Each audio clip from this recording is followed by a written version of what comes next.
I never thought my second marriage would end in betrayal. I'm Margaret Sinclair, 64 years old, and I had been married to Richard for 8 years.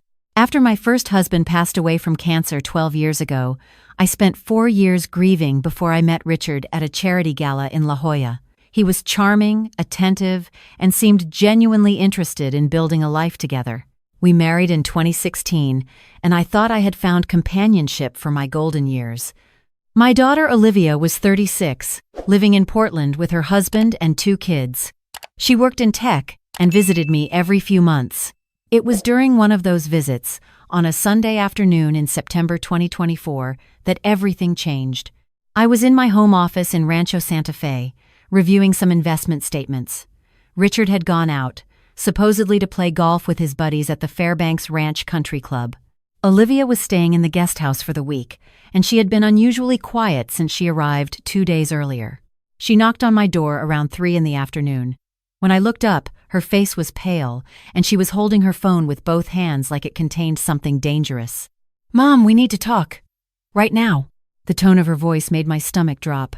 I closed my laptop and gestured to the chair across from my desk. She sat down, but didn't look at me immediately. Instead, she stared at her phone screen. "What's wrong, honey?" She took a deep breath. "I need you to stay calm while I show you something. Can you do that?" I nodded, though my heart was already racing. Olivia turned her phone toward me. On the screen was a text message conversation. The contact name said Richard Mobile. The messages made my blood run cold. "The paperwork goes through on October 1st. After that, the house is 60% mine." "What about her investment accounts?" "Joint ownership on those too. She signed everything in July. Trusts me completely. And if she finds out, she won't. By the time she realizes, it'll be too late. The prenup I signed is worthless compared to what we set up." I stared at the screen, reading the messages again. My hands started shaking. "Where did you get this?" Olivia's voice was tight. "I borrowed Richard's iPad yesterday to look up a recipe. His messages were synced to it." "Mom, there's more. A lot more." She scrolled through the conversation. There were hundreds of messages dating back to March 2024, 6 months ago. The woman's name was Simone Beaumont, and according to the messages, she was a real estate attorney Richard had met at a legal seminar in San Francisco. They had been planning this for months. My mind was spinning. July? What had I signed in July? Then it hit me. Richard had brought home some documents in late July, saying they were updated estate planning papers our financial advisor recommended. He said it was routine maintenance, making sure everything was properly titled and protected. I had signed them without reading carefully, because I trusted him. Because he was my husband. "There's more, Mom." Olivia's voice was shaking now. "He's been transferring money, small amounts at first, 5,000 here, 10,000 there. But last week, he moved $85,000 from your investment account to something called SB Holdings. How do you know this?" "Because I logged into your accounts. I'm sorry, I know that's invasive, but after I saw these messages, I had to check. You gave me access years ago in case of emergencies, remember? When Dad died?" I did remember. Olivia had my passwords and account information as a safety measure, something my first husband had insisted on.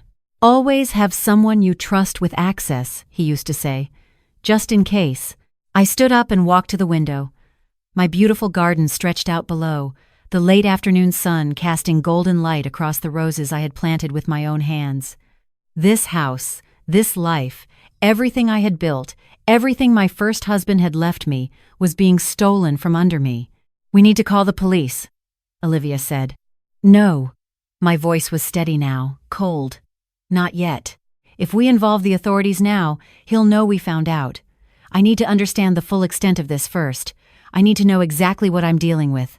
I turned back to face my daughter.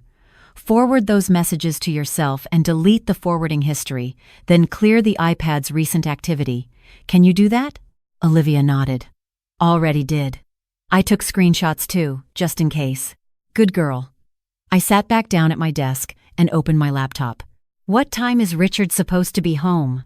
He texted me an hour ago saying he'd be back by 6 for dinner. I looked at the clock. It was 3:15. We had less than 3 hours. "Olivia, I need you to help me gather information. quietly. We're going to figure out exactly what he's done, and then we're going to stop him. My daughter smiled, but it didn't reach her eyes. Where do we start? Over the next 2 hours, we worked systematically. Olivia was brilliant with technology, far more skilled than I was. She showed me how to access Richard's cloud storage, his email accounts that were saved on his desktop computer in his study. We didn't touch anything, just looked and documented. What we found was staggering. Richard hadn't just been planning to take my money, he had created an elaborate scheme to legally transfer ownership of almost everything I owned. The documents I had signed in July weren't routine estate planning. They were quitclaim deeds, updated titles, and beneficiary changes. My house, which had been solely in my name, was now listed as joint tenancy with Richard. My investment accounts, totaling roughly $3.2 million, had been changed to joint ownership with rights of survivorship. Even my life insurance policy had been altered, with Richard now listed as the primary beneficiary instead of Olivia. The most damaging discovery was a document I had signed titled Revocable Living Trust Amendment. In my trust, Richard was now listed as the primary beneficiary of all assets upon my death, with Olivia receiving only a token amount of $50,000. My first husband had left me everything with the understanding it would go to Olivia someday. Now, Richard was positioned to take it all. But there was more. In his emails, we found correspondence with Simone Beaumont detailing their plan. They were going to wait until October, when all the legal transfers were complete and beyond the standard contestation period. Then, Richard would file for divorce, citing irreconcilable differences. Under California's community property laws, combined with the documents I had signed, he would walk away with approximately 60% of everything. The house alone was worth $2.8 million. Simone had even outlined a strategy for Richard to claim I had been experiencing cognitive decline, which would make it easier to defend the legitimacy of the documents I had signed. They had been gathering evidence of my supposed forgetfulness, Richard keeping notes on dates I allegedly couldn't remember, appointments I supposedly missed. I felt sick. This man, who I had welcomed into my life, into my home, into my bed, had been systematically planning to destroy me financially. "Mom, it's 5:30, Olivia said quietly. "He'll be home soon." I looked up from the computer screen. My eyes were dry. I had cried all my tears when my first husband died. This time, I felt only cold fury. "Delete all traces of our activity. I'm going to make some phone calls." The first call was to my attorney, Gerald Patterson, who had handled my first husband's estate and had been my legal counsel for over 20 years. I reached him on his cell phone. "Gerald, I need you to meet me tomorrow morning at 8. It's urgent. I can't discuss it over the phone, but bring everything you have related to my estate, my property titles, and any documents I've signed in the past year." Gerald, to his credit, didn't ask questions. "I'll be at your house at 8 sharp." The second call was to my financial advisor, Susan Chen, at Merrill Lynch. She was surprised to hear from me on a Sunday evening. "Susan, I need you to freeze all transactions on my accounts immediately.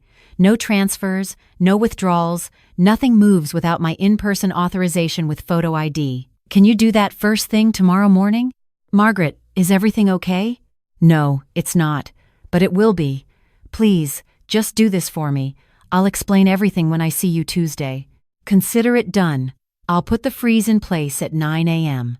The third call was the hardest. I dialed my brother Thomas in Seattle. He was a retired FBI agent, and I needed his advice. "Tommy, I need help. I think my husband has been committing fraud." I heard him sit up. "Tell me everything." I gave him the condensed version, the documents, the transfers, the plan. He listened without interrupting. When I finished, he was quiet for a moment.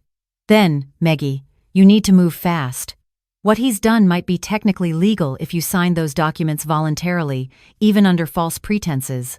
Your best shot is proving fraud or undue influence, but that's hard. The easier path is to undo everything before October 1st, when his messages said things become final." "How?" "You revoke everything you signed, tomorrow. You get your lawyer to draw up new documents that supersede anything from July. You change all your account numbers, move your money, retitle your property back to yourself alone. You do it fast and you do it quietly. Then, once everything is secured, you file for divorce and let your attorney deal with the legal fallout. And Richard? You can decide later if you want to pursue criminal charges. Right now, focus on protecting yourself. After I hung up, I sat in silence. Olivia came back into the office. He just pulled into the driveway. I stood up and smoothed my blouse. Follow my lead. Act normal. We're going to have a quiet dinner, and tomorrow we're going to war. That evening was surreal. Richard came home cheerful, talking about his golf game, asking about Olivia's kids. We ate the chicken I had roasted earlier, made small talk, laughed at his jokes. He had no idea that we knew, that we had seen everything. I watched him across the dinner table, this man I had shared my life with for 8 years, and I felt nothing but contempt. How had I missed the signs, or had there been any? He was an excellent actor. After dinner, Richard went to his study to watch the Padres game. Olivia and I cleaned up the kitchen in silence. Once we were alone, she whispered, "I don't know how you stayed so calm." Because showing emotion now gains nothing. Tomorrow we act. That night, I barely slept. I lay in bed next to Richard, listening to him snore, and planned my next moves. At some point, I must have dozed off because when I woke, sunlight was streaming through the curtains. It was Monday morning, September 23rd, 2024. Richard left for his office at 7:30. He was a consultant for a biotech firm, working from an office in Sorrento Valley. As soon as his car pulled out of the driveway, Olivia and I got to work. Gerald Patterson arrived exactly at 8 a.m. I met him at the door and led him to the dining room, where I had printed out every document Richard had me sign in July, along with screenshots of the text messages and emails. Gerald was in his early 70s, silver-haired and distinguished, with sharp eyes behind wire-rimmed glasses. He spent 45 minutes reading through everything without speaking. Finally, he looked up. "Margaret, this is sophisticated. Whoever drafted these documents knew exactly what they were doing. If I had to guess, this Simone Beaumont is quite skilled. Can you fix it?" "Yes, but we need to act immediately. Today, some of these documents have revocation clauses, but they expire on October 1st. After that, challenging them becomes exponentially more difficult." He pulled out his laptop. "I'm going to draft emergency revocations for everything you signed.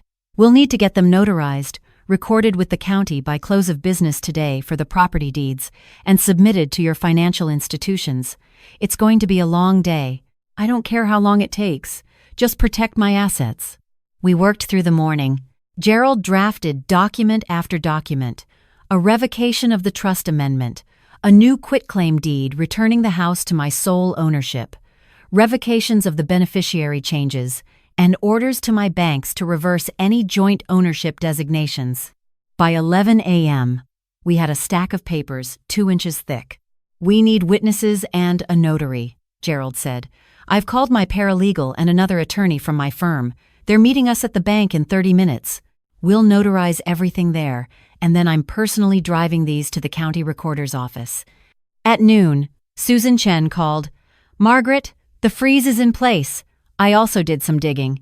"There have been 27 transfers from your accounts over the past 6 months, totaling $412,000. All went to an LLC called SB Holdings." My breath caught. $412,000. Nearly $500,000 stolen from me in small increments I had never noticed. "Susan, I need you to reverse every transfer you legally can and close any joint access to my accounts. New account numbers for everything. No one but me has authorization, not even with a power of attorney. Understood?" "Understood. I'll have new accounts set up by tomorrow morning." By 3 p.m., everything was in motion. Gerald had recorded the new deeds with the county. My financial accounts were frozen and being reorganized. My lawyer had drafted a separation agreement and divorce petition. All that was left was to tell Richard. I decided to do it that evening. Olivia wanted to be there, but I asked her to stay in the guest house. This was something I needed to do alone. Richard came home at 6:15, carrying takeout from our favorite Italian restaurant. "I picked up dinner," he called out cheerfully. I was sitting in the living room, waiting. "Put it in the kitchen. We need to talk." Something in my voice made him freeze. He set the bags down and came into the living room slowly. What's wrong? I held up my phone, showing him a screenshot of his text messages. I know everything, Richard. I know about Simone. I know about the documents you had me sign. I know about the money you've been stealing. The color drained from his face. For a moment, he tried to bluff. Margaret, I don't know what you're talking about. Let me see that. Don't. My voice was ice. Don't insult my intelligence by lying. I've spent the last 24 hours with my attorney undoing every single thing you did. The house is back in my name alone. My accounts are frozen and being transferred to new account numbers you don't have access to. My trust has been revoked and rewritten. Your name is off everything. He sat down heavily. Meg, listen, it's not what you think. It's exactly what I think. You plan to take everything I have. You and your attorney girlfriend spent months setting up an elaborate scheme to rob me blind. Well, it's over. My lawyer is filing for divorce tomorrow morning. You have until Friday to move out of this house. After that, I'm changing the locks, and anything you leave behind goes to charity. You can't do this. I already have. The documents were recorded with the county today. It's done. I stood up. I suggest you call Simone and tell her the plan failed. You might also want to consider getting your own lawyer, because mine is looking into whether what you've done constitutes fraud or elder abuse. Turns out, trying to steal from your 64-year-old wife might be a crime. Richard's face went from pale to red. I gave up 8 years of my life for you, and I trusted you with everything I had. You betrayed that trust. Now get out of my sight. He stood there for a long moment, and I saw him considering his options. Finally, he turned and walked to the stairs. I heard him in our bedroom, opening drawers and closets. 20 minutes later, he came down with a suitcase and a garment bag. I'll be back for the rest of my things. You have until Friday. After that, I'm boxing everything up and dropping it at Goodwill. I watched him walk to the door. Oh, and Richard, I'm going to make sure everyone we know understands exactly what you tried to do. Every friend, every colleague, every person at that country club where you pretended to play golf, they're all going to know. He slammed the door behind him. I sat back down on the couch and let out a long breath. Olivia came in from the guest house a few minutes later and wrapped her arms around me. Is it over? The immediate crisis is over. The legal battle is just beginning. I looked up at my daughter. Thank you. If you hadn't found those messages, if you hadn't helped me, I would have lost everything. She squeezed my hand. That's what family is for, Mom. Dad would be proud of how you handled this. Over the next 3 weeks, the situation unfolded exactly as my brother predicted. Richard tried to fight the revocations, but because I had acted before the October 1st deadline his own messages referenced, the court sided with me. The documents I had signed in July were invalidated due to fraud and material misrepresentation. The $412,000 he had transferred was harder to recover. SB Holdings turned out to be an LLC registered to Simone Beaumont. My lawyer filed a civil suit for the return of the funds, but that case is still ongoing. What we did recover was evidence that Richard and Simone had been planning this for over a year, since before they had even met in person. They had connected on a dating site for wealthy individuals, and he had targeted me specifically because of my assets. The divorce was finalized in December 2024. Because I had acted quickly to separate our finances and prove fraud, Richard received nothing in the settlement except his personal belongings and his car. The prenuptial agreement we had signed before our wedding in 2016 protected my premarital assets, and since I had successfully revoked all the changes he had tricked me into signing, the prenup stood. The most satisfying moment came when the California State Bar opened an investigation into Simone Beaumont based on evidence my attorney provided showing she had knowingly assisted Richard in drafting fraudulent documents. Last I heard, she was facing disciplinary proceedings that could result in disbarment. As for Richard, I kept my promise. I told everyone we knew exactly what happened. His reputation in San Diego's social circles was destroyed. Several of his clients at the biotech firm learned about his attempted fraud and terminated their contracts with him. The last I heard, he had moved to Phoenix to start over. I'm still in my house in Rancho Santa Fe. My garden is thriving. Olivia visits more often now, and I'm teaching my grandchildren how to plant roses. My financial accounts are secure. and I've updated my estate plan to ensure everything goes to Olivia, protected by ironclad legal safeguards. Sometimes, late at night, I think about those 8 years with Richard. Were any of those moments real? Did he ever actually care about me, or was I always just a mark? I'll never know the answer, and I've made peace with that. What I do know is this: trust is precious, and betrayal is devastating. But intelligence, quick action, and the love of family are powerful weapons. Richard thought he was clever, thought he could manipulate an older woman and take everything she had worked for. He learned an expensive lesson. Never underestimate a woman who has survived loss before. We're stronger than we look, and when you come for what's ours, we don't get emotional, we get even.